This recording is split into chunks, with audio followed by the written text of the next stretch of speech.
Hi everyone, today I'll talk about my stock market portfolio review for July 2019. I've got quite a few people that come on and check this video out because I know they like to see how my portfolio is doing. Also a few people to just see if I've bought any new stocks, if I've sold any stocks. And also I think it always gets quite a few new viewers, so if you don't know what happens in this video, I'll just update you now and tell you what happens. So what happens is I show the return for all my stocks that are in my portfolio. I'll show that in a second. And then I put them into an average, and that average was then compared to the S&P 500, and I see if my portfolio is beating the S&P 500, which is kind of my target when I'm investing into the stock market every year. Now there's two quick points I'm going to make before I get into it, and that is that all these stocks that are in this kind of video and in my portfolio are kind of long-term holds. So when I invest into these stocks, I'm kind of looking to hold them between a year and a 5-year kind of period.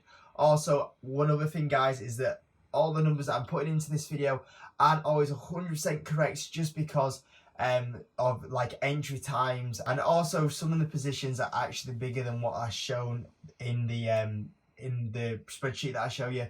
So for example, my Microsoft position is slightly bigger than my other position, so therefore it would have a better return. But I'm just trying to make it as easy as I can just to track my returns, really. I'm going to look at trying to sort out a portfolio review using Yahoo Finance at some point, but until then, this is kind of a good way to track them.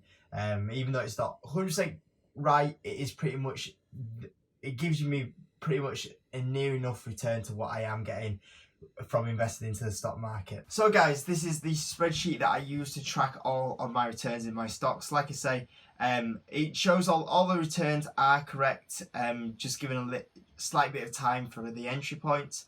But like I say, some positions are bigger than others that isn't shown. But apart from that, everything is correct in this spreadsheet. So you can see the list of stocks on the left that I'm invested in. As we go to the right, you start from January to December. And then at the end we have the year-to-date return for every stock, and we have the total in the S&P down at the bottom. So for JD, which is a position that I actually trimmed slightly, if you watch my videos you'll know that I kind of trimmed my position slightly this month and sold a few shares in that and took a few profit. But even so, that stock, for the shares that I still returned 4.16%. My Microsoft position returned 5.51%. And my Apple position I sold, but if you look at the JD.com and Microsoft positions, both have a year-to-date return, very healthy, of 34% and 38%.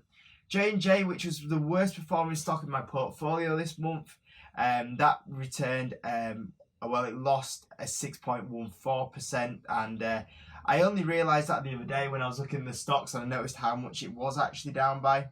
And then I kind of thought, do I add into that position like slightly? And I have been considering it over the last few days, whether or not I do extend that J&J position. Now it's down slightly, but it still returned 3.53%, which also has a good dividend as well, which isn't included on that return.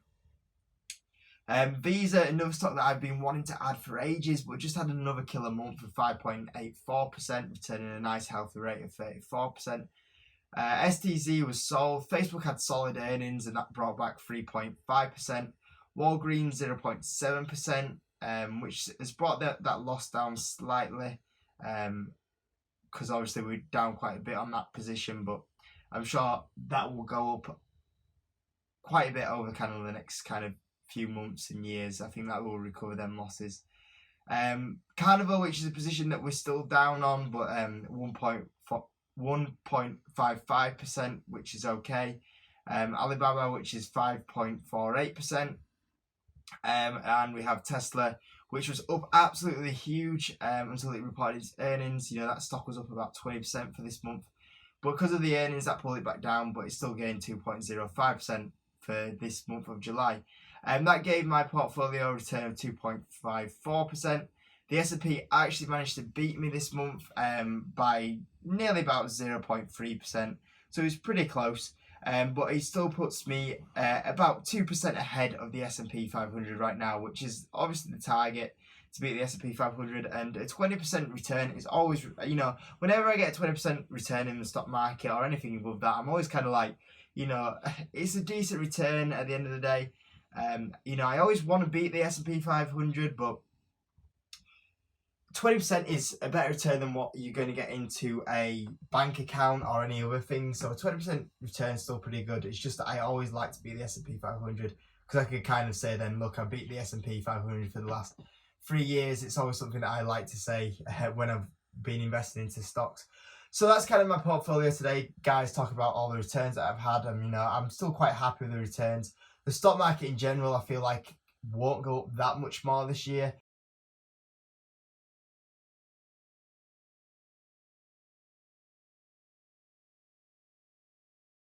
I'll be quite happy. Portfolio wise, I said last time when I made this video, I was looking at selling some of my JD position and adding Alibaba, which I did do. I also added some Carnival as well into my portfolio. Those are the changes that I said I would make. Going into the month of August, I'm not really sure if there's any changes that's going to be made. Selling wise, there's no stocks that I'm looking at selling right now. There is a couple of stocks I'm looking at buying. I'd like to hopefully add some Visa at some point. Johnson & Johnson is one that I'm watching really closely, and I might add some shares into that position now that it's down a bit. And there's a stock that this weekend I am looking into and just reading through everything, so that's probably going to take me a good 3 or 4 hours to look into that stock, and I am very tempted at the moment, without reading it, to buy that stock, which is down absolutely huge because of their earnings. And like I said, I was waiting for earnings to see if there's any stock moves, and there was one stock that caught my eye with their stock move, so I'm going to look into them, and I might buy them next week, and if I do, I will make a video about it. But like I say, I've got to do a 3 or 4 hour research into them this weekend, and then I'll know if I'll buy some shares in the month of August. So guys, I hope you enjoyed the video. I hope you enjoyed looking at my portfolio and my returns. I hope it helps you. I'm trying to be transparent and show you how I'm doing on the stock market, as well as helping you and kind of like back up the results to say, look, I kind of sort of know what I'm talking about because I do okay in the stock market. So that's kind of the whole point of the video, really. So thanks for watching. Give the video a like. Thanks for all the support recently. It's been absolutely amazing. And I'll see you on the next video.